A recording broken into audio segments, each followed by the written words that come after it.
biasanya itu kan ini apa namanya? Saya tuh tiap hari melihat atau menerima orang tua di kamar praktek itu kayaknya stres banget gitu ya. Stres susah makan, memulai kegiatan makan gitu ya. Saya ingin kalau Gary ini kan idenya banyak sekali ya. Maksudnya yang untuk memecahkan satu masalah di anak. Nah, tempo hari yang kesulitan bicara, kita pakai mendongeng. Festival mendongeng orang tua ngirim banyak sekali ide-ide video gitu kan. Kemudian kalau yang tahun ini tuh karena saya melihat orang tua itu harusnya kan menikmati banget gitu bersama-sama anak gitu ya, tapi mereka itu kayak stres sekali gitu ya. Tapi sebelum kita nanti itu tanggal 17 Desember nanti Gary akan melakukan sesuatu bersama orang tua. Tapi sebelum kita memulai, ini kan banyak orang tua baru pasti yang ikut gitu ya mendengar. Sebetulnya kalau mendongeng itu kalau saya dulu waktu kecil kan mendongeng sama nenek saya lagi mau tidur itu cerita nggak pakai buku ya. Pakai bahasa daerah gitu ya, kan kalau nenek saya tuh kan ya nggak bisa bahasa Indonesia ya pakai bahasa daerah gitu ya. Tapi itu kegiatan yang sangat kita tunggu gitu ya kalau mau tidur, kalau nenek yang satu ini mau datang gitu, pokoknya kita nanti malam pasti belajar cepet-cepet, pokoknya cuci kaki cepet-cepet, makan cepet-cepet supaya nanti dapat mendongeng itu bisa 1 jam, bisa 2 jam gitu sampai ngantuk sampai langsung tidur. Nah sebetulnya mendongeng itu kalau orang tua yang belum pernah ya, kadang-kadang kan orang tua mendongeng gimana caranya. Itu bagaimana sih prinsipnya gitu, Ger? Silakan Ger. Prinsipnya. Oke. Kalau prinsipnya sebenarnya sederhana saja. Ini adalah prinsip tentang cara komunikasi orang tua dengan anak-anak, Dokter Tiwi. Jadi banyak orang yang menggunakan istilah mendongeng, tapi sebenarnya kalau secara harafiah sehari-hari, kan anak yang di bawah umur batita misalnya, mungkin secara verbal dan kosakata juga mereka belum paham banyak seperti mereka yang sudah dewasa. Tapi bahwa nada suara orang tua, cara bicara sang ibu, kemudian ada sentuhan-sentuhan fisik yang dilakukan ibu misalnya kepada putranya sambil dielus kepalanya, walaupun belum mengerti secara kosakata, secara verbal belum mendapatkan arti dari kata-kata yang dalam ceritanya, tapi itu adalah sebuah cara untuk membangun karakter kedekatan, Dokter Tiwi. Jadi kalau tadi Dokter Tiwi nanya tentang masalah prinsip awalnya, sebenarnya bukan masalah bagaimana menjadi pendongeng yang hebat untuk anak-anak, tapi membangun sebuah konektivitas atau membangun bonding atau engagement dengan anak. Nah, orang tua yang biasa untuk bicara dengan anaknya, walaupun anaknya kadang-kadang belum mengerti, tapi coba lihat, arah mata kemudian bisa kontak, ada sedikit beberapa mimik raut muka yang si kecil, kalau misalnya kita di depan mukanya, oh kamu lagi seneng, itu tiba-tiba dia ikut senyum, walaupun mungkin dia juga belum memahami apa, tapi replika atau copy pasting dari urat-urat muka dan wajah yang kemudian dilakukan oleh si bayi, oh itu luar biasa Dokter Tiwi. Itulah basic awal komunikasi antara orang tua dan anak setelah mereka lahir.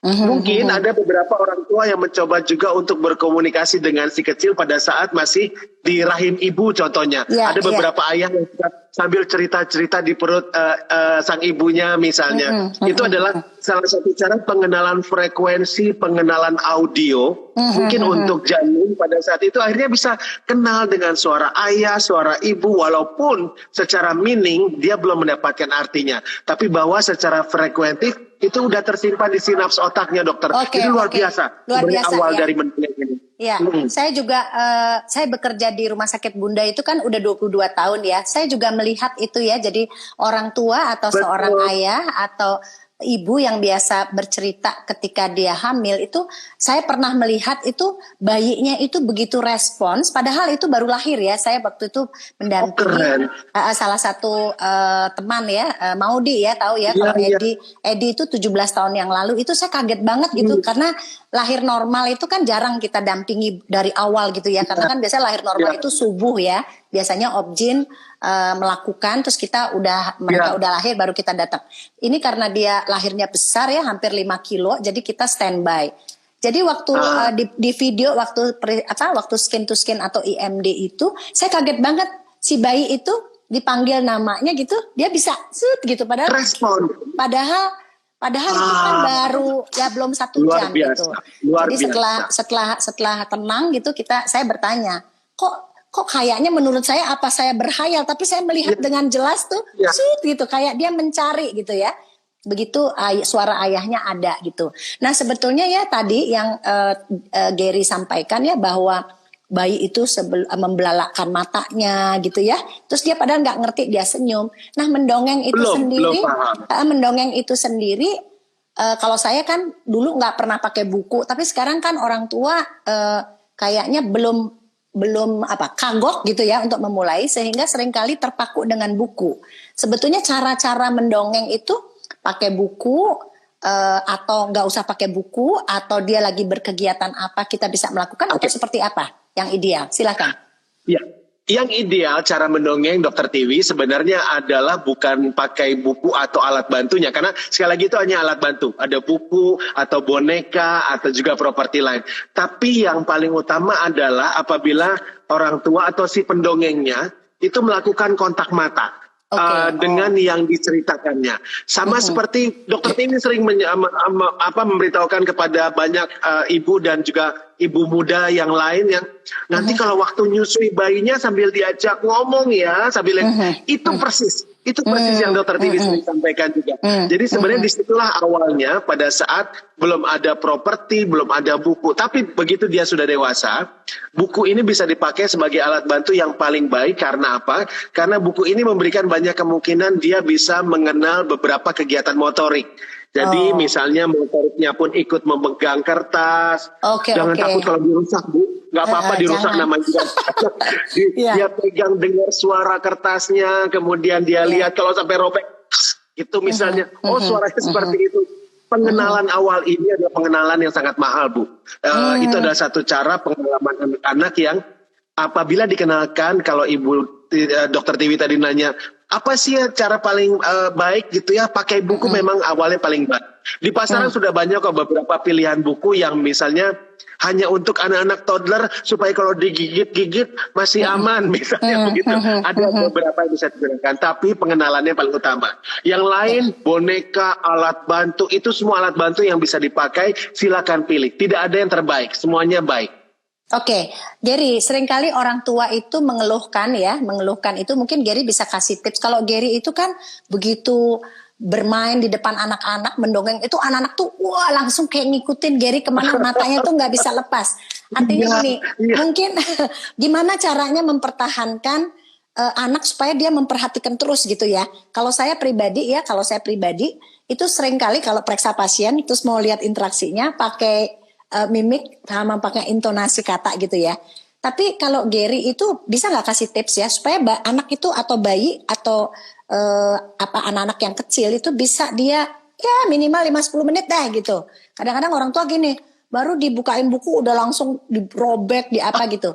Tapi saya rasa mungkin karena nggak terlalu menarik buat si bayi sehingga gitu ya. Boleh silakan Gary, silakan, mungkin ada tips atau ide.